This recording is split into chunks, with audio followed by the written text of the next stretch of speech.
harus menjadi praktik kerohanian untuk melepaskan kenegatifan pada diri kita. Jadi sebetulnya 4 yang paling penting. Pertama, jadikan memaafkan sebagai tema hidup kita. Yang kedua, jadikan memaafkan sebagai cara bertahan hidup kita. Yang ketiga, jadikan memaafkan sebagai bentuk kewarasan dan kekuatan batin kita. Dan yang keempat, jadikan memaafkan sebagai praktik kerohanian untuk melepaskan kenegatifan kita. Jadi praktik kerohanian itu tidak selalu dalam bentuk ritual. Sebaliknya, ritual yang membabi buta yang kita lakukan tanpa kesadaran justru tidak akan pernah membuahkan apa-apa, baik untuk kesehatan maupun untuk kesadaran. Jadi kalau kita sudah bisa menjadikan memaafkan sebagai praktik spiritual, itu sudah sangat luar biasa dalam kehidupan kita.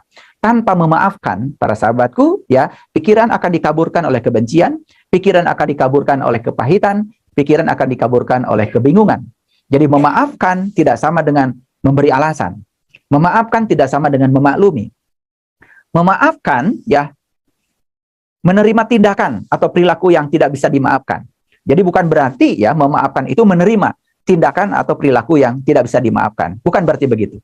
Jadi sekali lagi, memaafkan ya tidak sama dengan memberi alasan.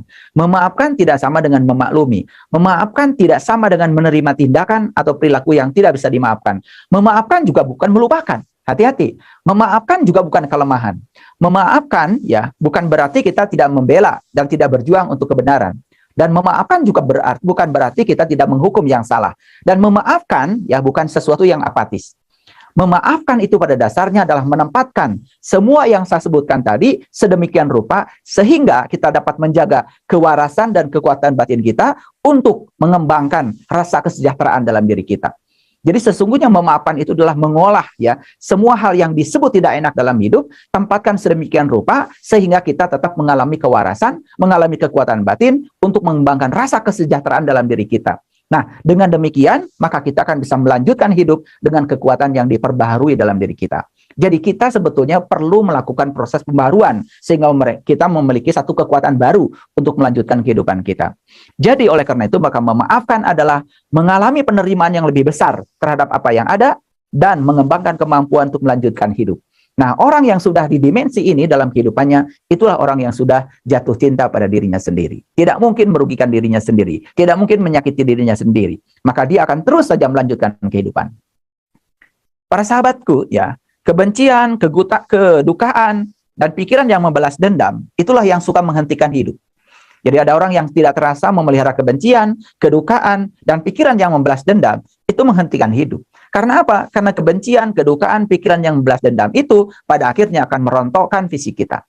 Kalau itu sudah rontok fisik kita, ya otomatis ya, yang sederhana saja ya, ketika kita sudah didera begitu banyak rasa sakit di seluruh ya bagian organ tubuh kita, kan sebenarnya kita untuk melanjutkan kehidupan pun menjadi sesuatu yang sangat berat. Tetapi banyak orang yang tidak menyadari itu. Oleh karena itu maka mudah memaafkan ya, mudah memaafkan itu biasanya apabila kita tahu kalau orang itu ya tidak tahu ya apa yang dilakukannya. Coba sekarang belajar untuk menyelami.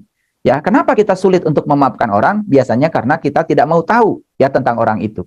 Ketika kita tahu ya tentang orang itu, bahwa sesungguhnya ya orang itu tidak tahu yang dilakukannya. Jadi dia tidak tahu yang dilakukannya itu benar, tidak tahu yang dilakukannya salah. Ketika kita belajar untuk memahami yang semacam itu, memaafkan menjadi mudah.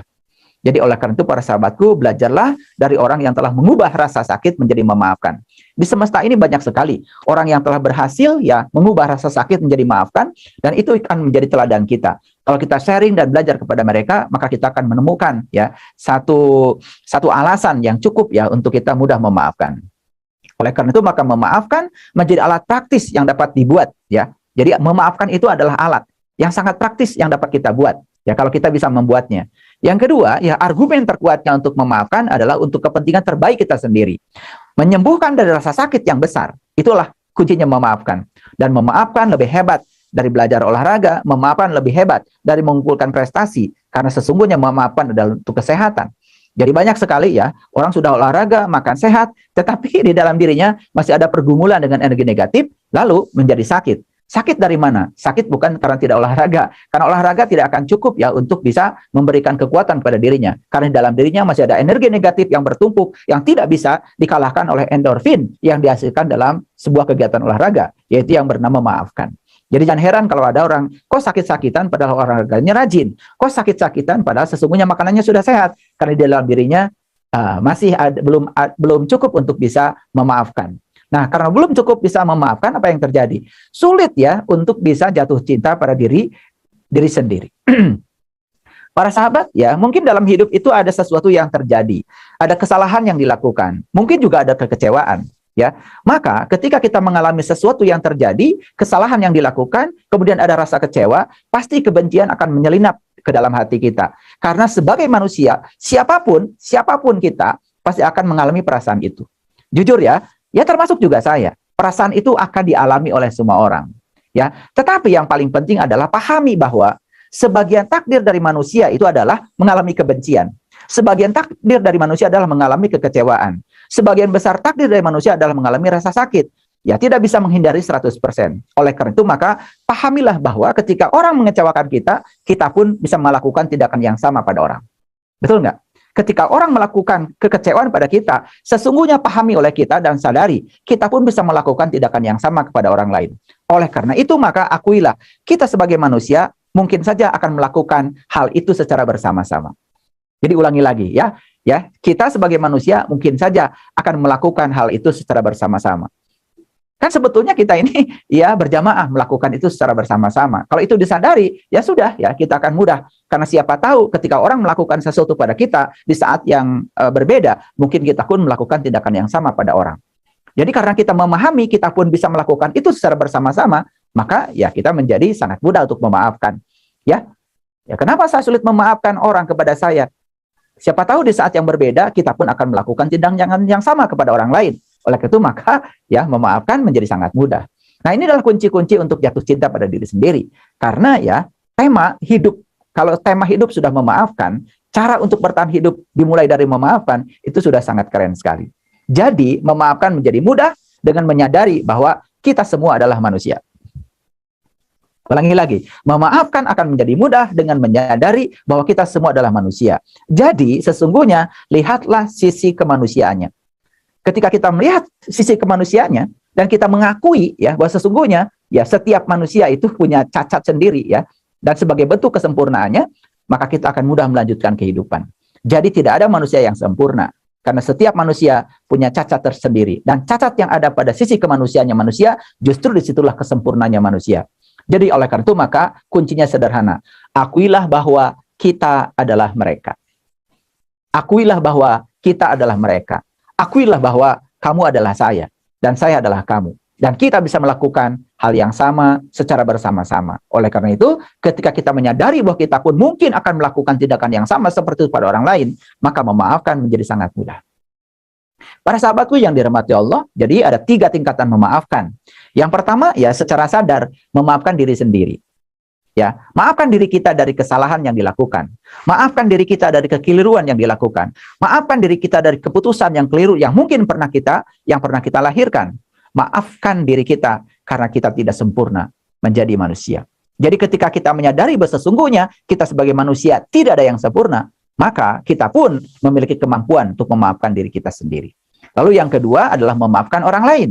Ya, karena mereka adalah manusia juga yang sama-sama tidak sempurna. Jadi ingat ya, kemarahan tidak akan pernah memenuhi janjinya untuk hidup bahagia. Jadi kemarahan tidak akan pernah memenuhi janjinya untuk hidup bahagia. Oleh karena itu maka buat apa kita mengikuti kemarahan? Karena kemarahan tidak akan pernah memenuhi janjinya untuk hidup bahagia. Lalu yang ketiga adalah memaafkan dunia karena ketidaksempurnaannya. Jadi maafkan alam semesta tidak memprioritaskan kita, maafkan kekacauan dan segala sesuatu yang tampaknya tidak masuk akal harus terjadi dan kita alami dalam kehidupan kita. Karena di semua sisi ya justru ya ada negatif dan positif. Itu bagian dari kesempurnaan alam semesta.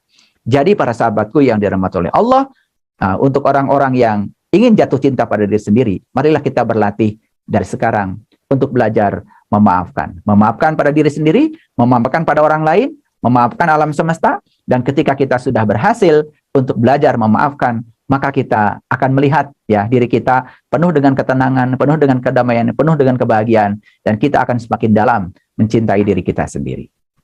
Ya, oleh karena itu ya, mulailah dari meniti ke dalam diri. Meniti ke dalam diri artinya adalah tetap berpusat di dalam diri. Mengambil keputusan di tempat yang tenang, mengambil keputusan yang tidak reaktif.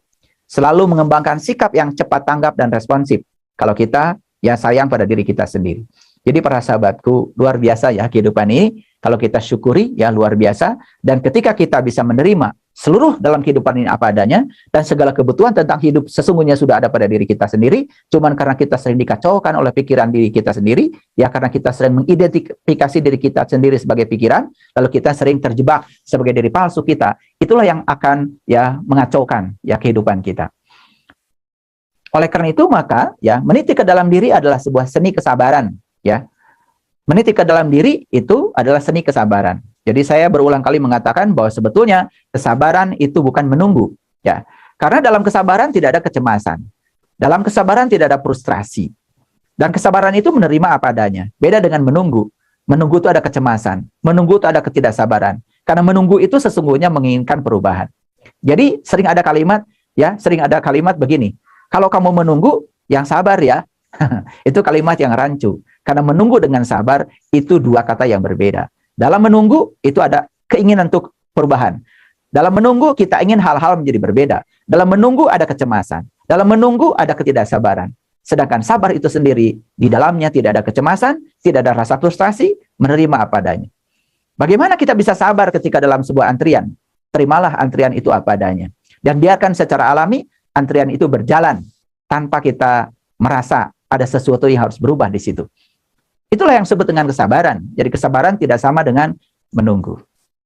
Para sahabatku, oleh karena itu maka meniti ke dalam diri akan membuat kita mudah untuk jatuh cinta pada diri kita sendiri. Berbeda kalau kita sering keluar dari diri. Kalau kita sering keluar dari diri, maka pikiran akan dipenuhi oleh hasrat. Pikiran akan dipenuhi oleh keinginan. Pikiran akan dipenuhi oleh kebutuhan untuk berkonflik. Lalu reaksi kita menjadi sangat negatif dan bahkan menjadi sangat agresif. Jadi banyak sesungguhnya ya orang yang perilakunya, reaksinya keluar negatif dan agresif semata-mata itu karena ya dia sering keluar dari dirinya sendiri. Jadi seperti tadi yang saya sampaikan, ya kita sering menyalahkan orang di luar diri kita kalau ada yang tidak enak pada diri kita karena kita menganggap dia adalah sumber yang menyebabkan kita tidak enak.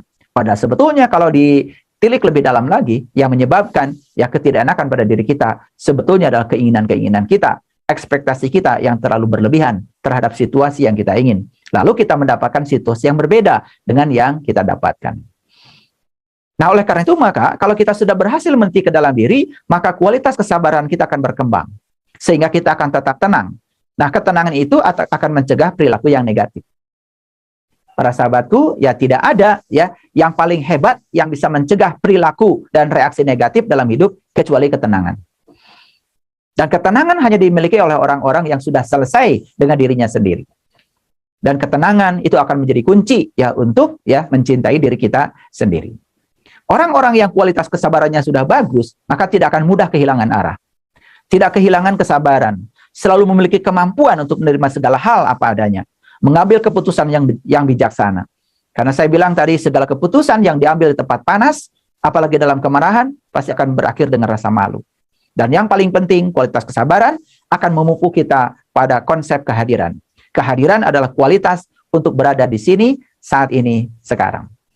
Jadi kalau sarapan pagi, ya, sarapan pagi, lagi kita minum, ya, minum teh panas, tapi saat itu kita sudah memikirkan tugas-tugas kantor, yang sedang kita minum, jelas bukan teh panas. Yang sedang kita minum adalah tugas-tugas kantor. Jadi kalau sarapan pagi, ya kita sudah memikirkan apa yang akan dibeli di pasar, maka yang sedang kita makan jelas bukan nasi. Tetapi yang sedang kita makan adalah segala ya belanjaan yang ada di pasar. Dan saat itu kita sedang berada dalam ketidakhadiran. Dan ketidakhadiran akan membuat kita menjadi sulit untuk mencapai kebahagiaan. Jadi para sahabatku, ya kehadiran adalah alat ajaib untuk lebih dekat kepada setiap orang. Karena kehadiran itu akan menghubungkan kita dengan siapapun. Cobalah ya, ketika sedang ngobrol dengan orang, baik yang kita kenal maupun yang tidak kita kenal, jangan bertanya jam. Jangan suka melihat jam. Biarlah orang itu nyaman dengan kita, tanpa kita harus menengok jam. Karena saat kita sedang menengok jam, sesungguhnya kita sudah tidak ada di situ. Dan itu akan menimbulkan rasa tidak nyaman bagi orang lain. Ya, oleh karena itu, maka orang-orang yang sudah sadar ya dengan dirinya, bahwa sesungguhnya ketika dia melakukan kebaikan dan membuat ketenangan pada orang lain, sesungguhnya untuk kebahagiaan dirinya, maka itulah ciri bahwa dia sudah jatuh cinta pada dirinya sendiri. Para sahabatku yang dirahmati oleh Allah, ya. Jadi oleh karena itu maka saat ini ya kita sering terjebak oleh yang namanya pengertian kebahagiaan yang keliru. Karena kita menyamakan kebahagiaan sebagai pencapaian keinginan, menyamakan kebahagiaan ya sebagai pencapaian keinginan. Padahal kebahagiaan sesungguhnya bukanlah pencapaian keinginan. Karena pencapaian keinginan hanya menimbulkan keinginan-keinginan baru untuk mencapai yang lebih. Pencapaian terhadap keinginan justru hanya menimbulkan kecanduan kita pada keinginan-keinginan yang lain. Lalu di mana letaknya kebahagiaan? Kebahagiaan tidak akan pernah terletak di situ. Karena satu-satunya jalan menuju kebahagiaan adalah kebahagiaan itu sendiri. Jadi oleh karena itu, orang-orang yang sudah jatuh cinta pada dirinya sendiri, pertama tidak mungkin menyakiti dirinya, yang kedua tidak mungkin merendahkan dirinya, yang ketiga tidak mungkin dia melecehkan dirinya, bahkan tidak mungkin merasa rendah diri. Karena apa? Dia tahu kalau dirinya adalah sebuah potensi alam, sebuah tamu agung yang dihadirkan ke semesta, oleh sang pemilik semesta, arsitek agung yang sangat luar biasa, untuk menjadi tamu kehormatan, menjadi kepanjangan tangan Tuhan, untuk menyampaikan cinta kasih Tuhan kepada siapapun yang perlu untuk dibantu, ya sebagai kepanjangan tangan Tuhan. Barangkali itulah prolog dari saya. Saya senang sekali kalau malam ini kita bisa berdiskusi lebih banyak tentang itu. Terima kasih. Assalamualaikum warahmatullahi wabarakatuh. Waalaikumsalam warahmatullahi wabarakatuh. Wah, ini topiknya renyah, simple, tapi penuh makna.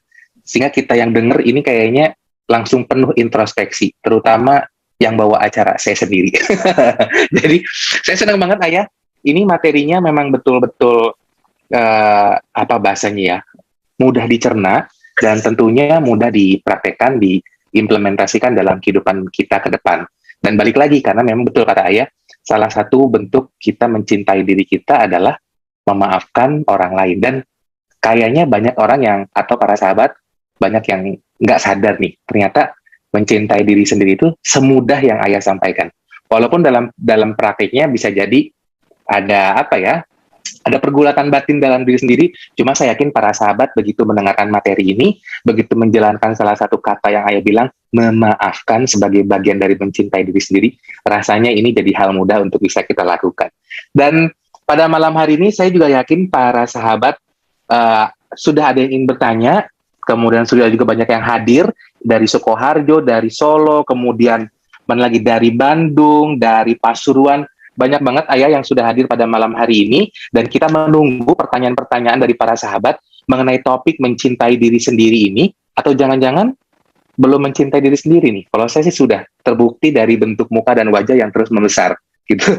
Dan oke, saya lihat ini sudah ada satu para sahabat ini dari Mas Agung Laksana. Oke, kayaknya Mas Agung ini sudah punya topik atau pertanyaan mengenai kajian pada malam hari ini. Silakan nih Mas Agung nih, bisa langsung di-unmute nih. Assalamualaikum warahmatullahi wabarakatuh. Terima kasih Mas Adam. Terima kasih Ayah. Sama-sama Mas Agung. Sebelumnya kami semua minta keberkahan ilmu dari Ayah dan semoga kita semua selalu menjadi pribadi yang sadar. Tadi berbicara tentang kemarahan ya, tentu saat kita marah, saat kita menyimpan dendam, saat kita emosional, tentu otak kita akan dihack dari dalam atau dibajak. Sehingga yang bermain itu adalah kemarahan itu sendiri, bukan diri kita gitu. Yeah. Begitupun saat saya sendiri marah gitu, saya berpikir, oh ini bukan saya, ini bukan saya. Seperti yang Ayah katakan bahwa kita jangan mengidentifikasi diri sebagai pikiran, sebagai tubuh. Lalu sebenarnya diri kita ini apa gitu ya? Sementara ketika kita berpikir mengamati pikiran, bahwa kita bisa mengamati pikiran itu sendiri. Yeah. Sebenarnya diri kita ini apakah ruh, apakah jiwa, apakah pikiran, atau kesadaran. Itu saja Ayah. Terima kasih banyak buat semuanya. Baik, terima kasih Mas Agung. Mungkin ini juga menyambung karena salah satu syarat jatuh cinta kepada diri sendiri adalah mengenali diri sejati kita dari dalam diri. Nah, mungkin silakan nih Ayah, langsung di tektokin, langsung dijawab sama Ayah. Baik, Mas Adam, terima kasih. Pertanyaan yang sangat brilian ya, sangat cerdas sekali. Kemarahan, dendam, emosi itu kerap kali ya otak ya sering dihack ya dari dalam. Nah, saya mau cerita tentang mekanisme berpikir sedikit. Di tubuh kita tuh kan ada yang namanya otak, ya, Mas Agung. Dan otak itu adalah hardware-nya yang ada dalam diri kita. Nah, yang menjalankan otak kita itu ada software-nya. Dan software itu yang disebut dengan pikiran. Jadi pikiran dan otak itu tidak identik. Ya, tidak identik. Jadi otak itu adalah hardware-nya, sedangkan pikiran itu adalah software-nya.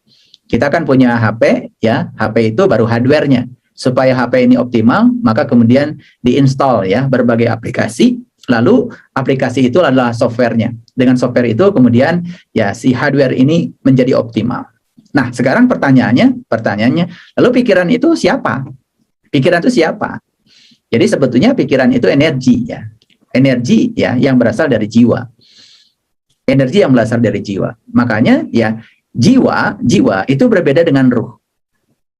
Jadi kalau jiwa itu ya hanya bagian kecil dari ruh. Jadi ruh itu kalau dalam terminologi agama apapun ya, cuman menyebutnya berbeda. Jadi dalam terminologi agama Islam ya ruh itu kan wujudnya adalah nur. Dalam ruh itu ada 3 unsur ya. Ada unsur pertama, ada unsur kedua, ada unsur ketiga. Nah unsur ketiga, bagian dari ketiga dari ruh itu yang kemudian disebut dengan jiwa. Makanya jiwa itu ya, saya tertarik dengan pengertian jiwa yang disampaikan oleh seorang ahli fisika yang bukunya sangat saya kagumi, namanya Gary Zukav. Gary Zukav itu menulis buku judulnya The Seat of the Soul. Di dalam buku itu dikatakan bahwa jiwa itu sebetulnya adalah ruh yang terkoyak. Makanya sesungguhnya ya di dalam Al-Qur'an itu banyak sekali ya bahwa ya yang harus dibersihkan itu adalah jiwa, bukan ruh. Nah, karena jiwa itu adalah ruh yang terkoyak. Nah, di dalam jiwa itu ya, di dalam Al-Qur'an dikatakan fa'alhamaha fujuraha wa taqwaha. Jadi ada dua unsur ya yang sangat berlawanan di dalam jiwa itu, yaitu fujur dan takwa. Jadi sebetulnya pikiran itu adalah energi. Energi yang diinstal untuk menjalankan menjalankan hardware-nya otak tadi. Nah, ketika ada kemarahan, ada dendam, ada emosi, sesungguhnya kan itu wujudnya itu apa? Itu wujudnya energi, Mas Agung, yaitu energi vibrasi yang rendah yang akan diterima sebagai sinyal-sinyal elektromagnetik yang ditangkap oleh sel-sel neuron dalam otak kita. Nah, sel-sel neuron itu setelah menangkap energi yang berupa gelombang elektromagnetik dari tadi kemarahan, dendam, emosi, maka ya dia itu akan memunculkan ya signal baru. Nah, signal baru itu yang disebut dengan emosi. Makanya emosi itu dikatakan sebagai medan energi vibrasi. Jadi kalau kita belajar buku Letting Go yang disampaikan oleh David Hawkins, itu dikatakan bahwa sebetulnya emosi itu punya anatomi tertentu. Nah, anatomi emosi yang dibangkitkan oleh otak itu bergantung kepada ya apa tadi? Jadi bergantung pada sinyal elektromagnetik yang datang pada otak. Sehingga yang datang pada otak tadi kemarahan, dendam, ya iri hati, maka si otak itu akan memunculkan sinyal baru, yaitu sebagai indikator dari wujud kemarahan itu dalam bentuk emosi. Nah, itulah yang kemudian keluar ya reaksi-reaksi emosi itu yang kemudian disalurkan ke dalam bentuk fisik. Ya, orang menjadi memukul, orang menjadi melotot, orang menjadi ya serem ya. Kalau lihat kamu lihat ya siapa orang yang paling jelek di dunia, lihat aja kita ketika sedang marah. Ya, makanya kalau sedang marah sekali-kali ngaca ya di cermin, itu orang paling jelek tuh Mas Adam. Sedunia itu ya. Jadi orang yang sedang marah. Nah, kemudian pertanyaan Mas Agung ya, kan saya berulang kali mengatakan kita jangan mengidentifikasi diri kita sebagai pikiran. Betul ya. Nah, oleh karena itu maka pikiran itu ya akan menjadi pelayan yang sangat baik, tetapi pikiran akan menjadi majikan yang sangat berbahaya. Oleh karena itu maka pikiran itu ya harus berada dalam kendali dari jiwa. Nah, jiwa yang bisa mengendalikan pikiran adalah jiwa yang terkoneksi dengan ya di atas jiwa, yaitu ada tadi unsur pertama, unsur kedua. Jadi dalam terminologi agama Islam itu ada yang namanya cahaya Allah, ada yang namanya cahaya terpuji. Nah, itu sebetulnya memiliki kemampuan untuk memberikan bimbingan, karena cahaya terpuji itu berperan sebagai Rasulullah yang sejati yang akan memberikan bimbingan tentang sidik, tentang amanah, tentang fatona, tentang balagoh. Jadi tidak mungkin ya melakukan tindakan-tindakan yang bodoh. Nah, itu ketika pikiran sudah tunduk kepada jiwa yang sudah terkoneksi dengan yang di atasnya tadi, maka itu yang disebut dengan pikiran yang terkendali. Nah, kalau pikiran sudah terkendali, maka kita punya kemampuan untuk menggunakan pikiran. Kalau pikiran tidak terkendali, maka kita akan terus-menerus digunakan oleh pikiran. Jadi kita itu sering tidak sadar bahwa sebetulnya kita dalam hidup sering sekali ya diri kita dikendalikan oleh pikiran. Lalu kita mengikuti arus pikiran dan kita akan disesatkan oleh pikiran. Nah, disesatkan oleh pikiran itu yang tadi ya. Jadi dihack dari dalam, istilah Mas Agung. Keren sekali ya bahasanya. Dihack dari dalam. Cuman kita banyak yang tidak sadar. Nah, sebetulnya itu bukan diri kita. Karena diri kita yang sesungguhnya adalah diri kita yang murni, ya, diri kita yang murni yang tidak memiliki sifat yang semacam itu. Oleh karena itu maka kita harus belajar innalillahi wa inna ilaihi rajiun. Ya, jadi kita itu asalnya dari Allah yang maha segalanya dan kita harus kembali kepada Allah di kehidupan yang sekarang. Jadi innalillahi wa inna ilaihi rajiun itu bukan nunggu mati nanti. Kita harus balik sekarang. Nah, balik dalam bahasa spiritual itu disebut taubat. Sayang sekali kita sudah teracuni ya, kata-kata taubat itu sering diartikan mohon ampun. Padahal taubat itu bahasa Arab yang artinya kembali. Kembali pada jati diri kita sendiri. Nah, jati diri kita yang sesungguhnya bukanlah pikiran, bukanlah tubuh, tapi jati diri kita yang sesungguhnya adalah pengamat dari pikiran. Makanya belajar meniti ke dalam diri, belajar meditasi, apapun itu sesungguhnya adalah belajar untuk mengamati jalannya pikiran. Ketika kita sudah menjadi pengamat, itu persis seperti nonton film. Persis seperti nonton film. Karena adegan film tentang pikiran yang kita amati, lama-kelamaan akan sirna. Nah, ketika ya adegan itu sudah sirna karena diamati, maka ya energi negatif yang menggandeng di dalam pikiran itu menjadi hilang dengan sendirinya. Nah, saat itulah pikiran kehilangan kekuasaannya. Nah, kehilangan kekuasaan. Saat kehilangan kekuasaannya, maka kesadaran akan muncul. Ketika kesadaran sudah muncul, maka pengendali adalah kesadaran. Kesadaran itu sifatnya tenang, damai, gitu ya. Selalu mengambil keputusan-keputusan di tempat yang tenang. Itulah sebetulnya wujud dari kita mencintai diri kita sendiri, jatuh cinta pada diri sendiri. Maka kalau kita dikendalikan oleh kesadaran, maka kesadaran itu akan menjadi penguasa di dalam diri kita. Nah, di dalam cerita Ramayana itu kan ada yang namanya Rahwana ya. Jadi Rahwana itu kan disebutnya juga si dasa muka ya. Jadi dasa itu 10, muka itu adalah wajah. Jadi dasa muka itu 10 wajah. Karena pikiran itu sering menampilkan wajah-wajah yang menyeramkan ya. Itu ketika diidentifikasi oleh diri kita ya sebagai wajah-wajah yang menyeramkan tadi, maka sesungguhnya kita akan menampilkan berbagai macam wajah yang menyeramkan. Nah, ketika kita menampilkan berbagai wajah yang menyeramkan, otomatis ya kita ini sedang dikuasai oleh pikiran. Jadi Rahwana sedang menguasai pikiran. Jadi pikiran itu dalam bahasa Ramayana disebut negeri Alengka. Ya, negeri pikiran itu dikuasai oleh itu. Makanya kita harus berperang di situ, berperang ya. Kita harus merebut kembali ya Dewi Sinta yang dicuri oleh Rahwana. Dan Dewi Sinta itu adalah cahaya sejati yang bisa menyinari sang jiwa. Nah, Dewi Sinta itu ya untuk diambil kembali ya oleh Sang Rama, ya Sang Rama itu diri sejati kita, maka diperlukan namanya Hanoman kan gitu. Nah, itu ceritakan jadi sangat menarik sekali kalau kita tahu hakikatnya. Jadi kuncinya adalah saat kita dihack oleh pikiran, satu pesan saya, jangan percaya dengan apa yang disampaikan pikiran. Jangan percaya, itu bukan diri kita. Jangan percaya. Jangan percaya pokoknya, jangan percaya. Ketika tidak percaya, oh itu bukan diri saya. Ambil jarak dari pikiran. Awalnya mungkin jarak kita masih kecil terhadap pikiran. Makin besar kita mengambil jarak, maka kita tidak mungkin akan disesatkan oleh pikiran. Tidak mungkin dihack lagi dari dalam. Terima kasih, Mas Adam. Baik, terima kasih Ayah. Wah, ini keren juga ya. Jadi hack-menghack ini tidak hanya di dunia komputer dan digital, ternyata di pikiran kita juga bisa ada hack-menghacknya ya. Wah, menarik banget nih ya. Kemudian ini banyak juga yang sudah mulai bertanya nih Ayah. Oke. Saya akan bacakan dari Ibu Yusi Mutiara Nur Fauziah. Apa yang dimaksud selesai dengan diri sendiri? Apa saja ciri-ciri orang yang belum selesai dengan dirinya sendiri dan orang yang sudah selesai dengan dirinya sendiri? Dan bagaimana cara kita selesai dengan diri sendiri? Waduh, pertanyaannya banyak nih Ayah ya. Ya. Mudah-mudahan Ayah langsung bisa kasih kupas tuntas malam hari ini. Silakan. Baik, ya. Apa yang dimaksud belum selesai dengan diri? Apa yang dimaksud dengan selesai dengan diri sendiri? Terus apa cirinya selesai dengan diri sendiri? Terus apa cirinya yang belum selesai dengan diri sendiri? Lalu tadi bertanya tentang cara ya Mas Adam. Bagaimana caranya untuk selesai dengan diri sendiri? Sebetulnya saya akan menggunakan bahasa yang sederhana saja ya. Selesai dengan diri sendiri itu sudah menjadi diri sendiri. Jadi selesai dengan diri sendiri itu sudah menjadi diri sendiri.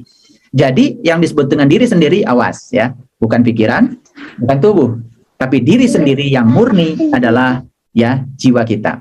kesadaran kita. Jadi selesai dengan diri sendiri artinya kita sudah kembali kepada jati diri kita sendiri. Jadi kalau kita sudah kembali pada jati diri kita sendiri, diri yang mewarisi keilahian Tuhan, maka itu namanya kita sudah selesai dengan diri sendiri. Nah, apa cirinya?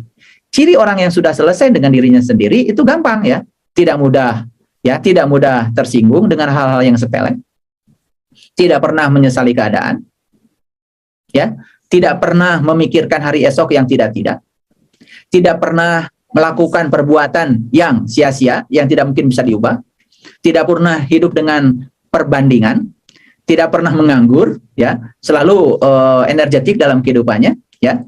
Itu adalah ciri-ciri dari orang yang sudah selesai dengan dirinya sendiri. Nah, sekarang pertanyaannya, apakah saya sudah termasuk orang yang sudah selesai dengan diri sendiri? Gampang ukurnya, indikatornya gampang. Apakah saya masih baperan? Apakah saya masih mudah tersinggung dengan hal yang sepele sekalipun? Apakah saya suka meremehkan hal kecil? Suka mempermasalahkan hal-hal kecil? Karena yang suka meributkan hal kecil itu kan sebenarnya pikiran palsu kita. Yang suka meributkan hal kecil itu adalah diri palsu kita. Nah, orang yang sudah selesai dengan diri sendiri, ya, boro-boro masalah kecil, masalah besar pun dia tidak pernah mempermasalahkan. Gitu, dia hadapi saja dengan tenang. Nah, kemudian yang kedua, ya, tidak pernah menyesali keadaan. Karena orang yang sudah selesai dengan dirinya sendiri, yang sudah kembali pada jati dirinya, dia tahu apapun yang terjadi di semesta ini adalah kebenaran. Maka terhadap kebenaran, karena tidak mungkin ada satu kejadian dalam kehidupan tanpa ada kehadiran dia di belakangnya. Jadi walaupun kejadian itu tidak diinginkan, ya, tetap saja sebuah kejadian itu terjadi, pasti di belakangnya itu ada sang kehadiran, ada sang keberadaan. Karena dia sudah tahu siapa dirinya, tahu siapa Tuhannya, maka dia sudah memiliki pengenalan yang dalam, maka apapun yang terjadi ya tidak pernah disesali. Semua yang terjadi, terjadilah. Paling dia hanya belajar untuk menangkap pesan dari semua yang terjadi. Yang ketiga, ya tidak pernah memikirkan hari esok yang tidak-tidak. Kan banyak sekali manusia itu dilanda oleh kecemasan, rasa takut, karena suka memikirkan hari esok yang tidak-tidak. Nah, itu kan sebetulnya berhubungan dengan hukum tarik-menarik. Orang yang sudah selesai dengan dirinya sendiri, ya tidak pernah menghinakan diri, bahkan tidak pernah menghinakan Tuhan. Bahkan tidak pernah meragukan Tuhan. Jadi percaya bahwa sebenarnya Tuhan yang Maha Kasih akan selalu memberikan bimbingan pada dia untuk kebaikan dirinya sendiri.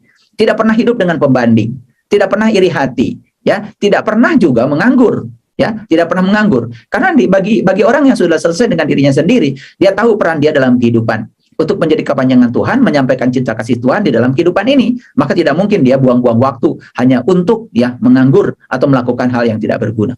Itu ciri orang yang sudah selesai dengan dirinya sendiri. Bagaimana supaya kita bisa mencapai itu? Sekali lagi, kuncinya cuma satu. Ilmu dari segala ilmu adalah pengenalan tentang jati diri kita sendiri. Jadi kembali lagi kita harus kenal diri kita sendiri. Makanya ada hadis yang luar biasa diulang-ulang oleh saya di setiap pertemuan adalah man arafa nafsahu faqad arafa rabbahu. Siapa yang kenal dirinya, maka dia akan kenal kepada Tuhannya. Kenalilah percikan cahaya Tuhan yang ditiupkan ke dalam diri kita sebagai diri kita. Siapa yang kenal dirinya, dia akan kenal pada Tuhan. Jadi kalau kita pernah demam ya, kemudian masuk rumah sakit, pasti rumah sakit akan melakukan tes lab. Dan kalau kita ingin tes lab, yang pertama dites biasanya darah. Ketika tes lab, tidak mungkin darah kita dikeluarkan semuanya. Hanya diambil satu tetes saja. Tapi satu tetes yang dikeluarkan dari tubuh kita, diperiksa, itu bisa menceritakan keseluruhan darah dalam tubuh kita. Jadi kalau Allah itu yang maha tak terbatas, anggap saja keseluruhan darah yang tak terbatas pada diri kita, dan kita ini hanya tetes kecil. Kenalilah tetes kecil itu. Kalau kita kenal dengan sifat-sifatnya, maka kita pun akan kenal dengan keseluruhan yang meliputi semesta raya itu. Nah, ketika kita sudah tahu diri kita sendiri, tahu Tuhan kita, ya kita hanya bisa melihat di semesta ini pergerakan energi aja. Pergerakan energi saja, dan semua diterima saja apa adanya, ya, tidak ada penolakan. Itu ciri orang yang sudah selesai dengan dirinya sendiri. Jadi mudah sekali indikatornya, sangat jelas. Ya, dari semua indikator yang saya sampaikan tadi, sebenarnya kita sekarang bisa melakukan suatu evaluasi ya, Mas Adam. Apakah saya sudah selesai dengan diri sendiri atau tidak? Nah, orang yang sudah selesai dengan dirinya sendiri, itulah orang yang sudah jatuh cinta pada dirinya sendiri. Siap. Waduh, keren banget nih Ayah nih. Gimana para sahabat? Sudah selesai dengan dirinya sendiri? Oke, kita masih punya waktu yang cukup nih untuk menampung pertanyaan dari para sahabat mengenai topik malam hari ini yang keren banget. Oh, dan sudah ada yang raise hand nih Ayah. Kita udah mempersilakan kepada Mas Fadlan Ansori. Oke, Mas Fadlan silakan di-unmute dan langsung saja bertanya sama Ayah. Terima kasih. Masih mute, Mas Fadlan? Di-unmute dulu.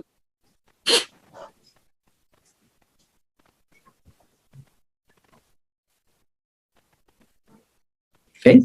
Gimana? Tolong Bisa? dibantu operator. Oke. Oke, Assalamualaikum ya. Waalaikumsalam, Mas Fadlan. Begini ya. Yang mau saya tanyakan, saya punya pengalaman spiritual. Jadi ketika saya sholat maghrib kemarin, ada rasa yang menyatakan bahwa saya adalah, kita hanya sebagai penyaksi dari Allah Subhanahu wa Ta'ala. Jadi kita hanya melihat bagaimana alam-alam ini itulah bagian dari Allah Subhanahu wa Ta'ala. Jadi yang mau saya tanyakan Ayah, bagaimana sebenarnya diri kita menjadi seorang penyaksi yang sebenar-benarnya penyaksi, agar kita bisa kembali innalillahi wa inna ilaihi raji'un. Seperti itu ternyata pertanyaan saya. Assalamualaikum warahmatullahi wabarakatuh. Waalaikumsalam. Terima kasih, Mas Fadlan. Terbata-bata tadi Mas Fadlan menyampaikannya, ada air mata yang mengalir, ada kelembutan ya. Tapi saya membaca ada kerinduan. Ada kerinduan yang dalam ya. Bagaimana kita bisa memenuhi ayat innalillahi wa inna ilaihi raji'un. Saya ingin mengajak Mas Fadlan untuk berselancar dulu pada Al-Qur'an ya. Kan di Al-Qur'an itu ada kata-kata begini, Mas Fadlan. Ihdinas syiratal mustaqim. Tunjuki aku ke jalan yang lurus. Itu surat Al-Fatihah ya. Apa sih syiratal mustaqim itu? Syiratal ladzina an'amta alaihim. Jalannya orang-orang yang telah dianugerahi nikmat. Salah satu dari orang yang dianugerahi nikmat dalam Al-Quran surat An-Nisa ayat 69 adalah para syuhada. Maka di Quran dikatakan ya, barang siapa yang taat pada Allah dan Rasulnya, mereka itu adalah orang-orang yang dianugerahi nikmat. Yang dianugerahi nikmat menurut versi Quran surat An-Nisa ayat 69 ada 4 kelompok. Yang pertama yang disebut dengan para nabi.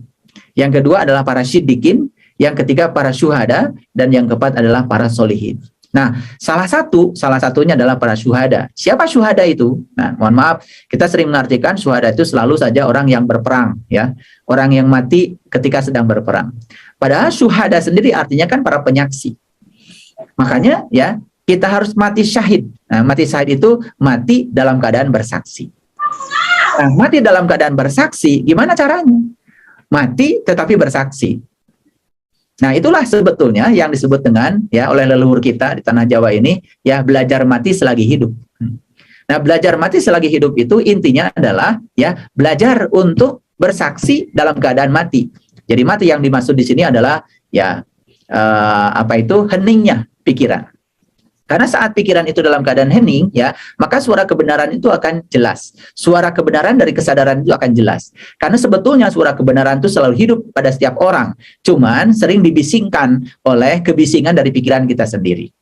Nah, gimana caranya kita ini supaya menjadi para syuhada? Ya, kita diberikan oleh Allah satu penglihatan, satu basyirah yang disebut dengan mata kolbu. Dan mata kolbu ini pernah kita pakai ketika di rahim ibu. Pada saat kita dibungkus oleh lautan ketuban di rahim ibu, saat itu kita pernah ditanya oleh Allah, Alastu birabbikum, apakah aku Tuhanmu? Dan saat itu kita berhasil menjawab, qalu bala syahidna, ya, aku menyaksikan. Nah, bagaimana caranya supaya kita bisa menyaksikan kembali apa yang pernah disaksikan waktu di rahim ibu? Ya tentu saja kita harus belajar untuk meniti ke dalam diri. Itulah pentingnya kita mengaktifkan basyirah kita, mengaktifkan penglihatan kolbu kita. Makanya kolbu yang tertutup ini jelas harus dibantu supaya terbuka kembali. Nah, terbukanya kembali itu yang namanya taubat. Nah, dalam Quran surat Al-Fatah dikatakan inna fatahna laka fatham mubina liyaghfir lakallahu ma taqaddama min dzambika wa ma ta'akhkhar. Siapa yang terbuka kembali penglihatan kolbunya, maka dia akan diampunkan dari dosa yang lalu dan dosa yang akan datang. Bukan sampai di situ saja. Allah mengatakan ya inna fatahna laka fatham mubina liyaghfir lakallahu ma taqaddama min dzambika wa ma ta'akhkhar wa yatima ni'matahu 'alaika wa yahdiyaka siratan mustaqima. Maka aku akan sempurnakan nikmat yang diberikan padanya dan aku bimbing dia ke jalan siratal mustaqim. Lagi-lagi ketemu jalan siratal mustaqim, yaitu di dalamnya adalah jalannya para nabi, para siddiqin, para syuhada dan orang-orang yang soleh. Lalu tadi Mas Fadlan mengatakan ya, ketika sholat maghrib kok ada rasa ya. Ini pengalaman spiritual yang luar biasa. Rasa itu sebetulnya adalah intuisi, pemahaman yang ditanamkan kepada kita. Ya, saking tingginya tingkat kontemplasi ketika sedang sholat ya. Lalu ada perasaan ya. Semua yang ada di semesta ini sebetulnya adalah dia. Dan kita disuruh untuk menyaksikan apapun dia. Saya sepakat dengan itu. Karena apa? Di dalam Al-Quran dikatakan huwal awalu wal akhiru wad dohiru wal batin. Aku yang awal, aku yang akhir, aku yang dohir, aku yang batin. Jadi yang lahir dia, yang batin juga dia. Jadi itulah perwujudan dari kalimat la ilaha illallah. Yang mana yang bukan dia? Semuanya dia. Jadi memang betul bahwa ya kita itu dalam semesta ini harus menjadi penyaksi bagi dia. Bahkan sesungguhnya kalau kita sudah sadar dan mengetahui jati diri kita sendiri, yang menyaksikan dia, yang disaksikan juga dia. Jadi Mas Fadlan, yang menyaksikan dia, yang disaksikan juga adalah dia. Karena semuanya dia kok. Yang mana yang bukan dia? Ya, yang lahir dia, yang batin juga dia. Kan semuanya dia. Itulah perwujudan dari kalimat la ilaha illallah. Tidak ada Tuhan selain dia. Yang mana sih yang bukan dia? Jadi sebetulnya Allah sudah mengajarkan satu pengalaman rasa tentang tauhid ya, tentang kalimat la ilaha illallah. Pada ujungnya ketika mata kalbu kita sudah terbuka, kita akan sadar yang melihat dia, yang dilihat dia, yang menyaksikan dia, yang disaksikan juga dia. Semuanya adalah dia. Bahkan kita menjadi tidak ada. Saya doakan ya, semoga suatu saat di ruang dan waktunya Mas Fadlan bisa mengalami satu pengalaman lebih indah lagi. Bagaimana kita bisa fana, ya, bisa melebur, ya.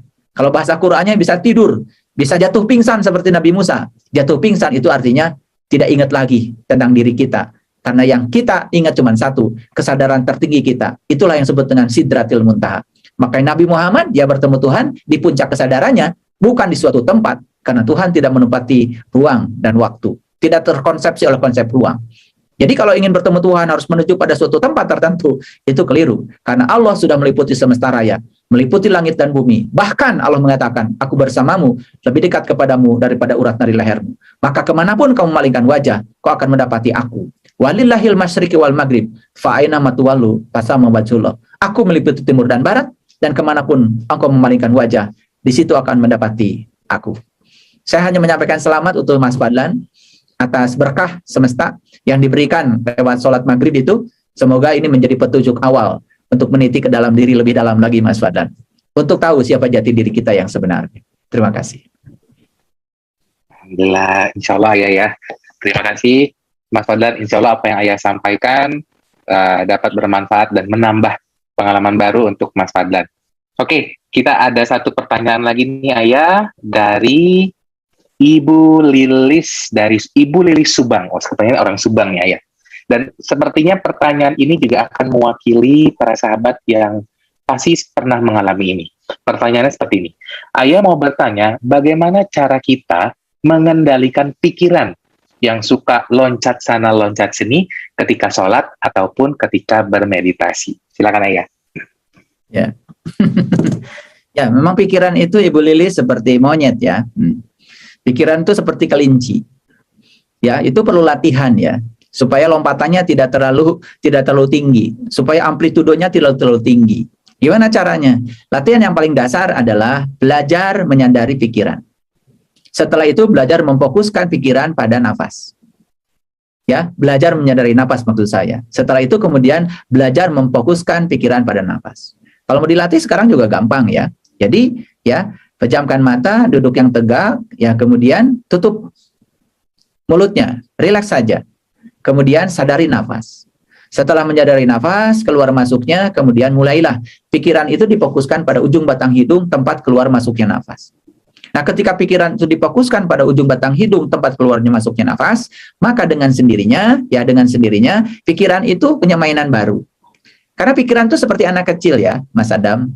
Kalau anak kecil lagi main, ada mainan yang dia senangi, direbut tuh sama orang tuanya. Kalau direbut, dia pasti menangis.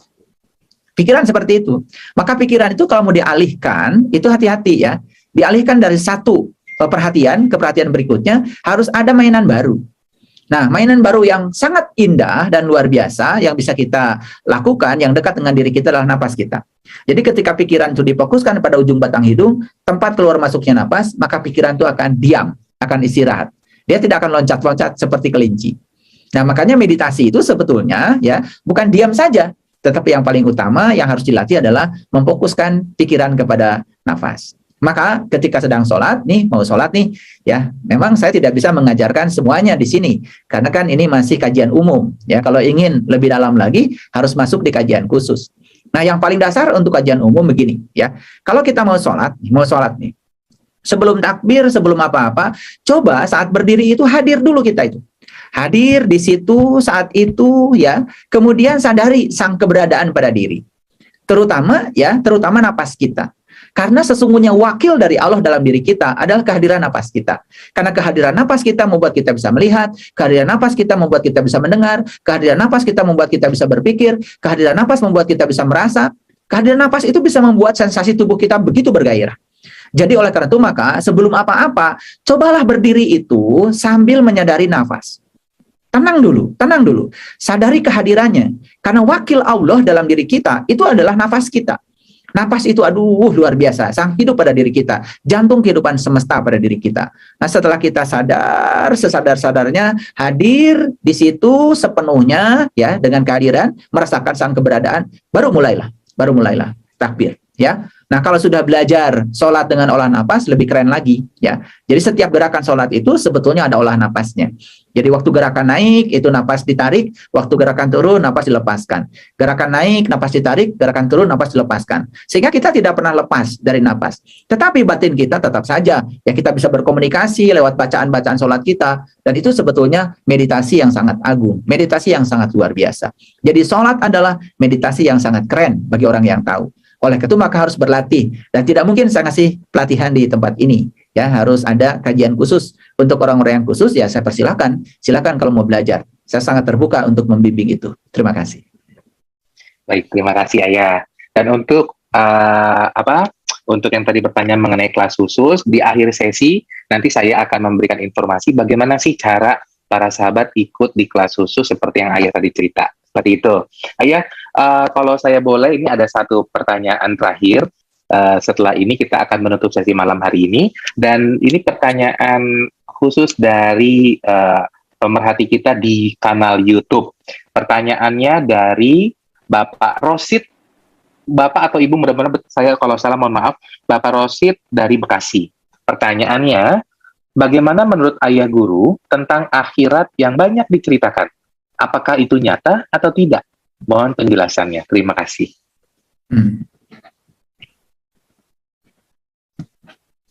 Baik, ini pertanyaan sangat keren ya, sangat luar biasa. Jadi mohon izin saya menyelesaikan pertanyaan ini dengan perlu waktu supaya tidak bias ya, tidak bias. Kalau kita melihat definisi akhirat ya, dari sisi bahasa saja, akhirat itu apa? Akhirat itu kan sebetulnya adalah terminal terakhir. Jadi akhirat itu artinya adalah terminal terakhir. Sudah menjadi bahasa Indonesia akhir, ya. Itu ada tak marbutoh. Akhirat itu adalah kata benda. Jadi akhirat itu terminal terakhir. Nah, terminal awal kita siapa? Bukankah kita ini terminal awalnya adalah Allah? Dan otomatis dong terminal akhirnya juga adalah Allah. Jadi asal kita dari Allah dan kembali kepada Allah. Jadi terminal awalnya Allah, terminal akhirnya juga adalah Allah. Jadi akhirat itu bagi saya pribadi ya tentu saja terminal terakhir yaitu Allah. Jadi sangat aneh ya kalau kita menceritakan kehidupan akhirat kok terminal akhirnya jadi surga dan neraka. Padahal sebetulnya terminal terakhir kan Allah. Tidak ada di Quran asal dari Allah kembali ke surga. Yang ada itu asal dari Allah kembali kepada Allah. Gitu ya. Jadi itulah pengertian akhirat bagi saya. Jadi kalau ditanya apakah akhirat itu hayalan atau nyata? Ya nyata dong, ya. Nyata, ya. Karena kita akan kembali kepada Allah. Emang kita mau pulang kemana? Jadi akhirat itu asal dari Allah, kembali kepada Allah. Terminal terakhir kita adalah Allah. Berarti bagi saya akhirat ya Allah, gitu. Itu sederhana aja, dibuat sederhana supaya tidak pusing ya. Karena saya kalau menceritakan kehidupan akhirat seperti yang kebanyakan orang menceritakannya, saya tidak sanggup karena saya juga belum pernah menyaksikannya. Ya, yang bisa saya katakan cuma itu. Terima kasih Mas Adam.